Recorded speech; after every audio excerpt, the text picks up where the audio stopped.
So these are five films that I would say everybody should be highly anticipated for in February. There might be some that people won't like the thought of, but there's some in here that I think are pretty great. And my most anticipated for February, in my opinion, is Send Help. I'm a huge fan of Sam Raimi anyway. A lot of people know him for his work on probably Spider Man if you're around my age, or Evil Dead if you're a horror fan, as well as Drag Me to Hell. He's done some brilliant horror films and really created a different kind of genre, especially with Evil Dead, comedy horror. And this is basically about Linda, who's played by Rachel McAdams, whose boss is a bit of a dick.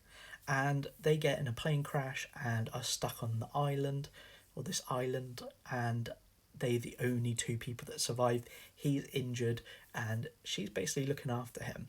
And I think this could be a really fun, twisty little psychological horror for February. The next one is Wuthering Heights. I know a lot of people are not that happy about this film, but I did really enjoy Saltburn that was done by Emerald Fennell last year. So I'm kind of hoping it'll have similar vibes. I think it was just a bit different. I know a lot of people didn't like it either, but I saw it with no preconceptions at the cinema. I hadn't even seen the trailer and I really enjoyed it. I also think Jacob Elordi is excellent. I think he's starting to really come into his own.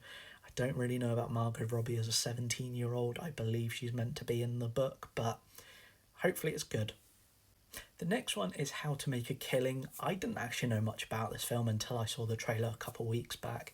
Basically stars Glenn Powell, and he is basically the heir of this massive fortune, but he is very far down the line, and it looks like he starts killing off the other heirs to kind of start making money. This one kind of has a basic premise, but it's done by A24. I do really like Glenn Powell. I think he is very funny, very charismatic, and he can pull off action really well. I've mentioned, obviously, with Running Man that I think he could be the next Tom Cruise.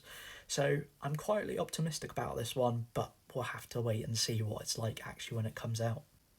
This one is probably going to be a controversial one because I know a lot of people are boycotting Scream 7 after what happened with Melissa Barrera, and I completely understand why people would. I just don't think I cannot go watch this film. I love Screams like as a franchise, and the potential of Matthew Lillard coming back into this and Kevin Williamson writing and directing, I am looking forward to it. I can see it potentially being a bit of a mess with everything that happened. I loved 5 and 6. I thought it would have been great for the series to carry on in that direction, but I'm quietly optimistic, but you never know. And this is my dishonourable mention for February. If you have watched me for a long time, you'll know I am not a fan of these two new strangers, but I'm really looking forward to how they're going to end it. I know it's going to be bad. I know I'm going to hate it when I'm there, but I just want to see how it ends now. It's been two films of just pointless nothingness. Hopefully they actually do something good with the ending. I doubt it, but who knows. Let me know if there's any other films that you are more excited to see in February. Is there any in the list that I gave, or is there anything different? And follow me for more film and TV content.